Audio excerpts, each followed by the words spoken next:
everyone, and welcome to Walking Through the Bible. When people are wealthy, they are often well respected. Their advice is listened to, and people generally want to be around them. Now, for some, this may be undeserved, but for others, their words and actions have put them in a place not only to be wealthy, but wise as well and deserving of people's attention. Job was one of those men, due to the fact that he was righteous. However, when the rich become poor, they typically lose the following that they once had, even if their poverty wasn't from anything bad that they had done. It just goes to show you that some people were likely more interested in your wealth and what you could do for them than they were interested in you for simply being you. Job experienced this as well, as we will see in chapter 30. So if you have a Bible with you, you can turn to the book of Job, chapter 30. We're going to be reading from verses 1 to 15. If you don't have a Bible, don't worry. Just follow along with us on the screen. The version that we'll be reading from is the New King James Version. So, Job chapter 30, beginning at verse 1. But now they mock at me, men younger than I, whose fathers I disdain to put with the dogs of my flock. Indeed, what profit is the strength of their hands to me? Their vigor has perished. They are gaunt from want and famine, fleeing late to the wilderness, desolate and waste, who pluck mallow by the bushes and broom trees' roots for their food. They were driven out from among men. They shouted at them as at a thief. They had to live in the clefts of the valleys and the caves of the earth and the rocks. Among the bushes they brayed, under the nettles they nestled. They were sons of fools, yes, sons of vile men. They were scourged from the land. And now I am their taunting song. Yes, I am their byword. They abhor me. They keep far from me. They do not hesitate to spit in my face. Because he has loosed my bowstring and afflicted me. They have cast off restraint before me. At my right hand the rabble arises. They push away my feet, and they raise against me their ways of destruction. They break up my path. They promote my calamity. They have no helper. They come as broad breakers. Under the ruinous storm they roll along. Terrors are turned upon me. They pursue my honor as the wind, and my prosperity has passed like a cloud. In chapter 29, Job described to us his former state, the state we saw back at the beginning of Job.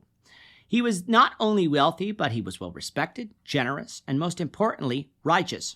Now, his righteousness hasn't changed. However, it did in the eyes of many, for suffering was often seen of as a sign that someone was in sin. Here in chapter 30, we get a picture of how Job feels now. He begins the chapter by talking about how others view him. To put it plainly, Job said that people have become mockers at him, people who taunt him, deride him, and people who chastise and slander him. What a complete turnaround from the behavior of chapter 29, all because Job began to suffer.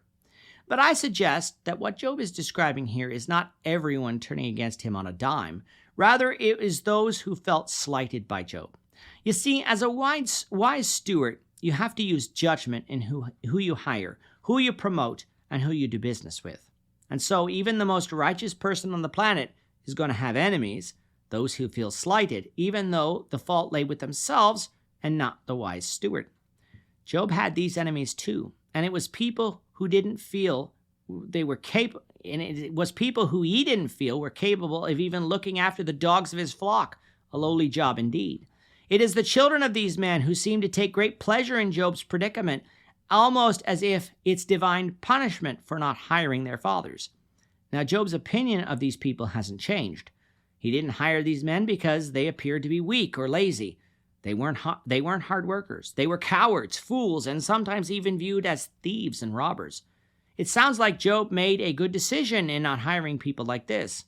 However, in his present state, the children of these men have no problem coming and spitting in Job's face, abhorring Job with their words of derision, and they had no problems getting in Job's way and jostling him from the path. They had no problem spreading news about Job to others in order to gain others to their cause. These were young men who were younger than Job.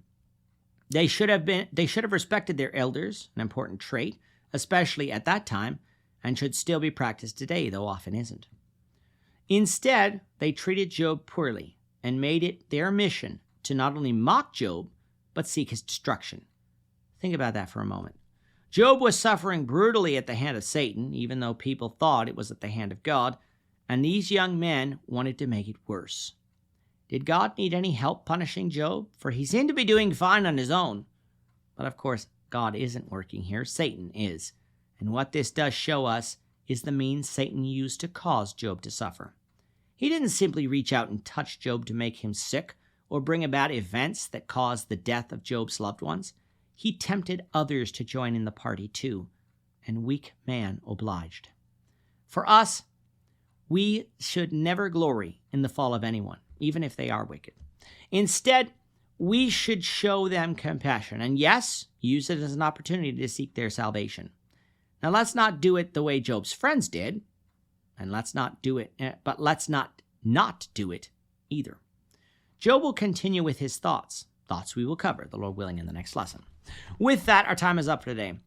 The Lord willing, we hope you'll join us for tomorrow's discussion of Job chapter 30, verses 16 to 31, as we continue our walk through the Bible, one verse at a time. We thank you for watching Walking Through the Bible today. If you have any questions or comments, you can leave them below. But if you like this video, we ask that you consider subscribing to our channel so you won't miss out on other videos in our series, as well as share this video among your friends so that the saving message of Jesus Christ can go out to the whole world.